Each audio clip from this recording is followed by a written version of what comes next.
This is the eLearn podcast. If you're passionate about the future of learning, you're in the right place. The expert guests on this show provide insights into the latest strategies, practices, and technologies for creating killer online learning outcomes. My name's Laddick, and I'm your host from Open LMS. The eLearn podcast is sponsored by eLearn Magazine, your go-to resource for all things online learning. Click-by-click how-to articles, the latest in EdTech, spotlight on successful outcomes and trends in the marketplace. Subscribe today and never miss a post at elearnmagazine.com. And Open LMS, a company leveraging open source software to deliver effective, customized, and engaging learning experiences for schools, universities, companies, and governments around the world since 2005. Learn more at openlms.net. Hello, everyone. Welcome to the eLearn podcast. It's wonderful to have everyone here, especially my two guests, who I'm excited to welcome you both to the show here today. We're going to be talking about learner experience design. Chris, why don't you introduce yourself first? Tell us where you are and give us a little bit about your background, how you showed up here today. Yeah, so I'm in Indianapolis, Indiana. And so the crossroads of America, it's currently 38 degrees today. I am at currently a university known as IUPUI. It's a mashup of Indiana University and Purdue University, but we'll be transitioning to Purdue University fully in the fall. And I direct a program called Computer Graphics Technology. And Jerry and I met, who Jerry will introduce himself, but we met at Bowling Green State University, where we were both teaching, and we overlapped there for about a year and started to collaborate about a year later, and really started to explore the possibility of supporting students and what that meant to support the students as co-collaborators and co-creators of curriculum. So that's kind of what led us down the road to learner experience design, and we'll talk more about that in a bit. Fantastic. Jerry, I want to give you the stage here. Why don't you introduce yourself as well, and tell us where you are too. Yeah, thanks, Laddick, for having us. My name is Jerry Schnepp, and I'm at Judson University, right outside of Chicago. I'm the chair of the computer science department there. Super cool. And Chris gave us a little bit of a teaser there. Is there any other special thing that you'd like to put on your background there, or how you ended up stumbling into this learner experience design? Yeah, well, I'm a computer scientist, but I came into computer science by way of art, digital art. And so I'm not sort of the typical computer scientist. So a lot of my work is really human-centered. I sort of start with a designer's mentality. And Chris and I, in our collaboration, have found that we both have this mindset, and we found it to be really effective when we're creating learning experiences. So it's a very design thinking style approach. Yeah. Super cool. Well, you already have apparently massive fans, because I just see Dominique Buchanan actually just wrote out, and she just said, and Haley actually said, Jerry, you're the best professor ever. So we're all humbled already. We're in the presence of greatness. This is fantastic. Thank you, Haley, and thank you, Dominique, for chiming in there. I really love it. If you have any questions, incidentally, Haley and Dominique, or anybody else listening, please, throw them in the comments there, either on YouTube or on LinkedIn. We do see them, and we can respond to them. So please do that. That's awesome, guys. Hey, I miss you. I haven't seen you in a while. Thanks for showing up. Fantastic. Chris, let me throw the first question at you. Set the stage for us about what learner experience design is, and what what's the problem here? Why should we care about it as learning professionals? Yeah, as a learning professional, I've been teaching for a number of years, and I think we all have seen this at universities and other places where we've adopted a model where it's really what we call the sage on the stage model. And so we also, as professors, we tend to learn, or we tend to teach how we've been taught. And so there isn't always this desire, or I would say there isn't really a culture as a professor to, let's hear what the students have to think in regards to how they would prefer to be taught. And so this is something that Jerry and I recognized, but then also, and Jerry kind of alluded to this and mentioned design thinking. Our background really leans into kind of the entrepreneurship and the startup culture. And in companies, when they're creating a new widget, a new phone app, or whatever it might be, they're doing something called the customer discovery model, where what they're doing is they're creating this thing in tandem with the potential customer. And they start not by saying, okay, here's this great new phone that I just created. What do you think of it? They start by asking questions about them and about their pain points to understand what are the problems they're experiencing, and then from that problem, identifying possible solutions. And so we really thought, could this be a real opportunity to transpose customer discovery design, human-centered design, into the education sphere, and really look at how we can transform not necessarily the content of a course, but how a course is taught to better fit the learning experience the students would desire. Although, Jerry, I'd love to hear you pontificate on this as well for just a second. If there's anything you want to add to that, bringing the design thinking process into this, but also, so many people know here, I'm an adjunct instructor at American University, so same, similar kind of things. It's like, there are things I want to teach in my class, right? There's certain learning outcomes I want to have, but maybe there's a different path to get there. Or if we go through this design process, we may find that there's a need either I haven't identified or a gap that needs to be filled. So talk to me about how those students maybe even change content. Yeah, I mean, would it be useful if I start by explaining like our approach to doing learner experience design? 100%. Absolutely. Yeah, I figured just so when folks are watching this, they know like concretely what we're talking about. So it's not super complicated. What we do is usually towards the beginning of the semester, we sit down and do one-on-one interviews with students. And what we're looking for is insight into how they learn.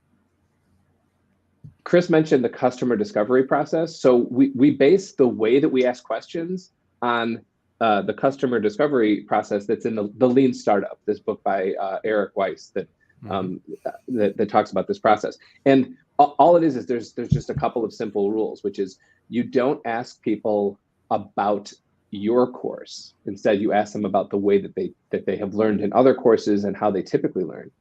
And then you also don't ask them hypothetical questions. So you don't say, if we did this in the course, would that be a good learning experience for you? Mm-hmm. Because when you ask people questions like that, they typically say yes. Sure, right? sure. So and then the third thing is you always ask open-ended questions with follow-ups. So these interviews are super conversational. They usually last about 15 minutes. And we record them, we take notes, and then we lately have been just transcribing them. There's some really good AI tools to transcribe the recordings. And then we look for insights. And cool. So what we're looking for is, how could we, what can we do differently that will reach the student? Or what would create a better learning experience for the student? Then we implement. Yeah, the last steps are then you implement that thing. You use it in your class. So you just try it out. And this is the part where a lot of teachers freak out a little bit because they're like, yeah, this is untested, but we just do it. Yeah, well, so, I'm wondering how many of our colleagues actually are freaking out in the first part there when you said we actually interview, some of our students before, either pre-semester or just at the beginning of the semester. Tell me how you would manage that if I've got 4 courses and a couple of them, have a couple, there's seminars that have a couple hundred students or something like that. Are you taking a little sample or like you want to tackle that one, Chris? Yeah, I mean, so it obviously depends on your load, right? And so, a lot of my classes are smaller, so I am able to do one-on-ones. And sometimes I will do one-on-ones with every single one of my students. But I also understand if you are in a course where you're teaching 200 to 300 students, you're teaching a large lecture, or you have multiple courses, you don't have that flexibility. And so we have had, in that situation, what we'll often do is encourage encourage people who go through this process to take a sampling, as you just mentioned. So you're going to interview a few people, right? We try to avoid doing group interviews if at all possible.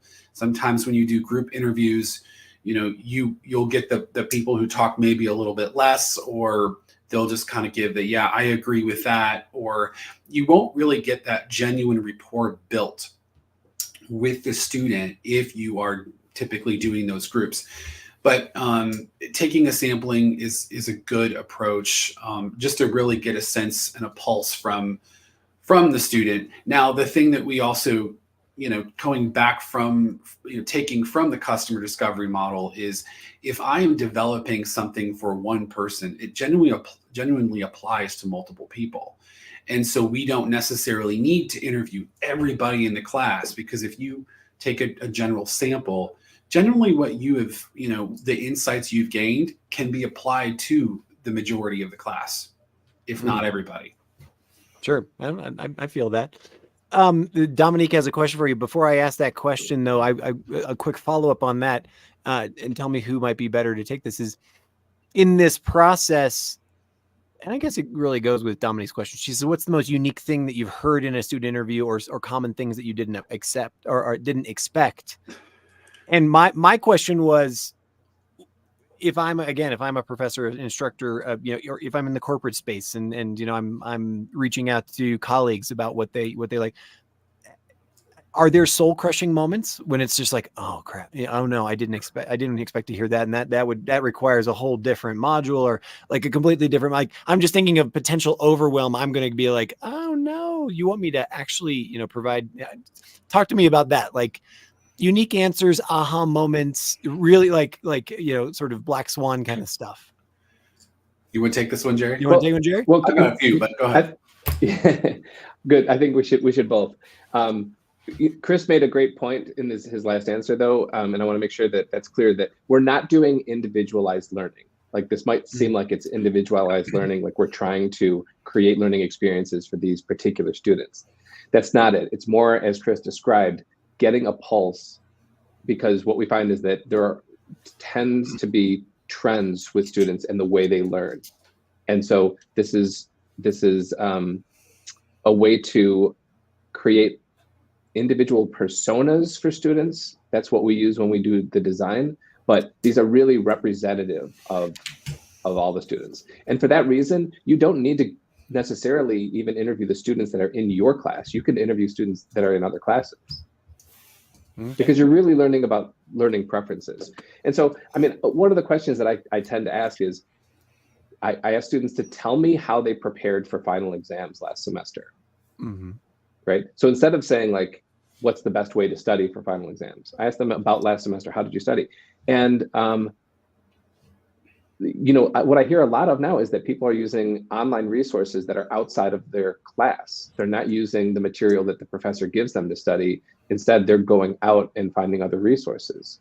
And that's a really interesting insight. And I think one that we can kind of either leverage to enhance the material that we share with students, or else just be aware that students do these things outside of what we are planning. Mm-hmm. Jerry, do you want to add to that at all? Chris.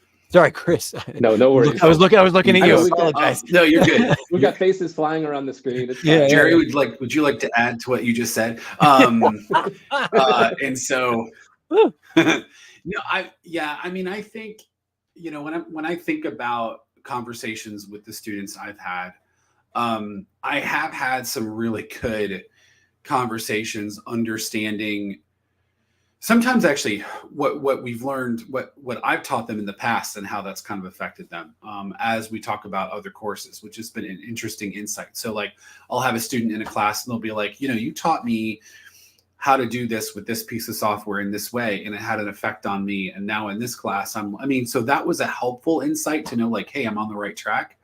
And so I also have heard, I would say nothing like earth shattering, but really like, I think when professors teach a project, they really need to break it down into smaller assignments. And obviously My courses are mostly all lab-based, they're project-based. And so that helped me to go, okay, I'm not just going to give them a large project. I'm going to be giving them tiny assignments along the way. And so that was really, really helpful. Yeah, I can't think of anything that was like, oh my gosh, I can't believe I just heard that. And like that just completely blew up my semester. It's all helpful, small insights, right? I think there are, the one thing I will say too is that students are genuinely appreciative of the fact that we ask them these questions, and because they feel like they're being heard, right? We're building rapport with them, and they recognize that. And so sometimes it might even take a minute. Like they're not used to the fact of like us asking them these questions about their preferences on learning. Which is great. It's great for them because we learn a lot, and it's great for them as well because they get a different view of even who we are as faculty. I love it. There's a person who is anonymous on LinkedIn right now. I don't know their names, but they're saying it's interesting how you mentioned it's not individualized learning, but those insights gathered and you are used to leverage. And they're saying that still feels super, like that's a leap towards personalized learning. And as you just said, it makes them feel really heard, and which is really great. I totally get that. How many sort of just before we move on to the support that you give to other professors learning this or other learning designers, how many times or how many ways do you ask the question of like, give me an experience totally outside the education sphere, or like what's your favorite brand experience, or what's your what's your go-to music app, and why do you love it? Like what does it deliver? I see Jerry, you're nodding your head. Why don't you take that and just can you translate those into learning design? Well, I just think those are great examples. Instead of asking the typical questions that you would think to ask, be creative and ask them about other things. I mean, that's usually, so if I ask a question, like another go-to question of mine is, tell me about something that you're proud of. And then they'll go, do you mean in school? And I'll say, it could be in school or outside of school. And that reveals insight. Mm-hmm. Fantastic. Wonderful. Yeah. So we've been talking a lot about the learners themselves and how this is a new thing for them. As you have rolled this out to colleagues and other people, and actually we met through EDUCAUSE last year, I believe, if I remember correctly. How are you disseminate this and to sort of people who are learning professionals, who are designing learning, who are rolling it out in their universities and corporations and whatnot?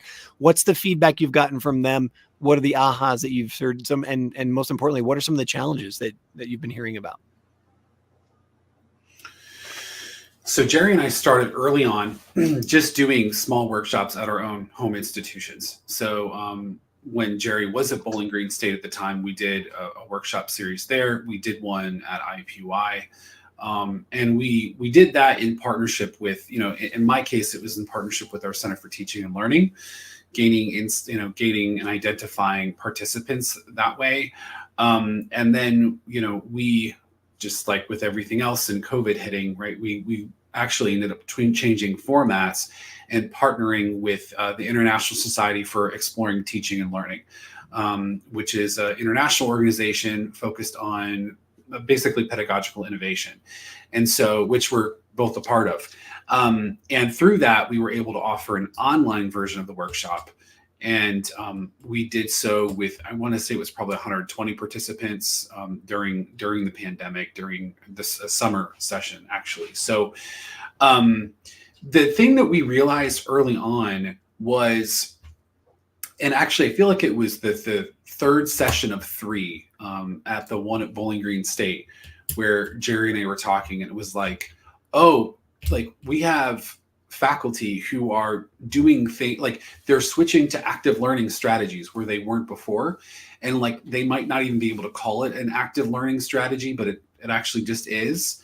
And so through listening to their students, developing these pedagogical innovations, changing just a small element, like we're not asking people to revamp an entire course, we're not asking people to recreate multiple assignments. They, in our workshops, after they do their interviews, and then we continue to go through the process, and they create a how might we statement. We get them to a place where they're developing one adjustment for a course, and in that we're noticing that faculty are developing new strategies, what we call active learning strategies for how to interact with their students. The only thing that I think participants struggle with early on is asking open-ended questions and asking the right questions during the interview. We have had situations where we have had faculty who have they've gone to do an interview, and it's more about telling the student what they're doing in the classroom than it is about really trying to just understand where the student is at. Mm-hmm. Jerry, you probably have others. Yeah, Ladek, you mentioned, or you asked about what are the challenges of doing these workshops. So the format that we have been sharing is a 3-part workshop that happens over several weeks. Mm-hmm. And so the first one, we learn how to do learner experience design. And then between the first and the second, everybody does interviews with their students. So they come to the second session with notes on what they've learned. We use the second session to do a lot of ideation. And so that gives us a chance to sort of share what we learned with students and then ideate together. And so if you've done design thinking and brainstorming, that you put a bunch of heads together and good stuff comes out. And then the third session of the workshop is after you've implemented your teaching strategy, then we get together and reflect on what worked and what didn't and how we might refine it. Because it's a 3-part series like that, and it happens over the course of a whole semester, it can be a heavy lift. So what we've found in our experience doing this at universities where teachers are already pretty busy and overloaded, that it's a lot to ask people to do. So sometimes people will drop out after coming to the first session because they realize that this is a multi-week commitment. The other thing I would say too, is that teachers, if they're not in the right frame of mind, they tend to kind of see this as an add-on, oh, this is something else I have to do, rather than making it a part of their own culture of how they develop their courses, right? And so similar to what we even talked about earlier, do I have to interview every single one of my students? Well, no, you take a sample, right? And then as they get used to going through that process and asking those questions, pretty soon, they do it every semester. They take a few students and they ask, right? So it's about also training themselves, right? And training them in this mindset. And so the other thing too is that, we want participants who go through our workshops to be actively teaching, because it is just quicker. You have quicker application. And so it is hard, because we've had participants who are I'm not teaching any classes right now, but I'll do the workshop. And they really don't have any place to apply it. They have a harder time identifying students to interview, which can be a challenge. What about the individual or the department that, it's philosophy 101. I've been teaching this course for a decade, my slide deck's pretty solid, and whatnot. How do you approach those individuals who I don't want to call them out and say they're in a rut, but they're look, I've got something that's worked. It's been successful. I do fine. I get decent reviews. Whatnot. What's redesigning it and putting in this effort? What are the outcomes they might expect? Maybe Jerry, you want to try that one? Yeah, I mean, it takes an open mind, because like I said, it does take some work to do. I think the good sell for folks like that is that there are other benefits than just being a more innovative teacher. That's kind of why we started doing this in the first place, is because we wanted to tap into creativity and innovation based on insight. But what we're also finding is that the connection formed by interviewing students is it's amazing. It's really valuable. And yeah, exactly. So that's a lot of the feedback that we're getting from workshop participants, is that I feel so much more empathy for my students because I never, I mean, how often does a student get to sit down for 15 minutes with their teacher and just talk about themselves? You know, normally it's like such a focus on assignments and preparing for the next exam and all that. So it just, in terms of connecting with students and community building, and actually, we've seen teachers talk about how it's increased their motivation to be good teachers. Mm-hmm. Fantastic. Well, that's great. And sorry, Chris, did you want to add something to that? No. Well, I was going to mention motivation, but Jerry did it. I mean, that's the thing too, is yeah, you might be teaching this philosophy class for the last 10 years. That's great. But like, does it really like get you up in the morning and get you excited? Like doing the same thing over and over again? Or like, do you want to take a different approach? So. I feel that. Patrick, Stephen has a question for you. Are the insights gained through this method also useful for helping to evolve the overall program as well? So maybe not only a course, but overall program, you know, like maybe if it's at one part of a degree path or something like that. Can you speak to that? I mean, I can tell you, we haven't probably gotten to that level and to understand, like, how does this really affect program outcomes, right? How does it affect accreditation? Like, obviously, we would hope that it would raise the overall threshold for course, right? For grade levels, which would then affect program outcomes, which would then affect things like accreditation. But, we're asking faculty to make small changes right now, and not completely revamp their courses, and so maybe someday. But yeah, nice. Yeah, well, then probably someday sooner than you think, actually. Jerry, did you want to add to that? Yeah, so thanks for the question, Patrick. Patrick's a colleague of mine. Nice. Yeah, and I would say yes, even though this isn't necessarily the intention. Like the intention when you do this process, you do learner experience design. The intention is, I want to evolve the curriculum or the delivery or the assessment of my course material. But I think it can inadvertently progress a program in general, especially in terms of what curriculum is offered and how it's paced. I think you can get a sense from your students where certain material should go in the curriculum, and if you actually need a more advanced course in something or a remedial course in something.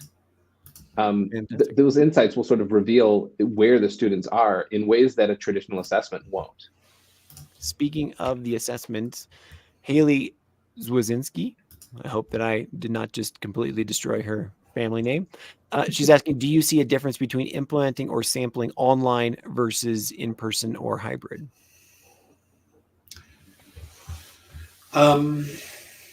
I can't say we have seen any differences, or any clear differences. I think it's been less about whether it be face-to-face or online and more about whether they're actively teaching. Obviously, when you're conducting interviews, it's great to do a face-to-face interview if at all possible, but the world's changed. And so we encouraged in our online workshop that if you are remote with your students, get on Zoom with them, and so it's the same process regardless of whether it's online or face-to-face or hybrid. So fantastic. Yeah, and I think what's even more important, go ahead. I was going to jump in on that. What's even more important is that it is a dialogue, like what we call them interviews, but it's a dialogue because it can't really be a survey. You can't send someone a Qualtrics survey and ask them to fill it out. You're just not going to get the same insight. It's really imperative to ask open-ended questions and then ask follow-up questions, because the students will keep talking, and that's where sort of the really good information comes out, is when they just kind of keep going. And the more they talk, the more they reveal about the way they learn. I love it. Yeah. So if I am someone listening to this conversation right now, I'm always still so surprised at how quickly a half hour goes by. if I'm someone who's designing learning, I'm a professor, instructor, a trainer, etc. What is your advice for getting started with learner experience design? Like, how do I take my first steps in it? Is there a way to contact you? Is there a course? Like, what are your recommendations? So we would say, first of all, reach out to us. I mean, that would be the first point of contact. We're both on LinkedIn. And so you can easily find both of us. I think we also have our own websites that might show up here in a few minutes. And so that would be the first thing to do. We currently, as of right now, are not running any workshops, but we probably will in the very near future. And so there could be an opportunity to get on one of those workshops. We have also had conversations about doing on-site workshops, things of that nature as well at an institution if they would have interest. Jerry, anything else you'd add there? Yeah, well, I mean, the other thing is we published a paper called A Practical Approach to Learner Experience Design, and I dropped a link. I don't know if it'll end up on the screen, but if you just search for A Practical Approach to Learner Experience Design, our paper will come up, and that has a bunch of tips about how to do it. So if someone wants to just try this out, they'll see the whole framework in the paper. And yes, I'll reiterate, as Chris said, do reach out. We're both very not only friendly people, but really excited about learner experience design, and we'd love to collaborate. So do reach out. No, I'm sure people are going to contact you, and you're going to like put them in the gauntlet. That's what's going to happen. I can already see that based on the comments that we've had from Haley and Patrick and Kyle and everyone else. Dominique, it sounds like you're already super well received. I put the text, the link to the paper that you published, and so people can reach out to you through that paper, or obviously you're both available on LinkedIn as well, as you just said. Gentlemen, I cannot thank you enough for taking the time out of your busy schedules to speak with us today on the eLearn podcast about learner experience design, and I wish you a wonderful day. You as well. Thanks, Ladek. This is Thank awesome. you very much for the opportunity. There you go. Christian just threw up your LinkedIn profiles there and your websites as well. So we'll leave awesome. Up there for your seconds. Thank you so much, guys. Have a great day. Thank you. Thanks, Ladek. Bye-bye.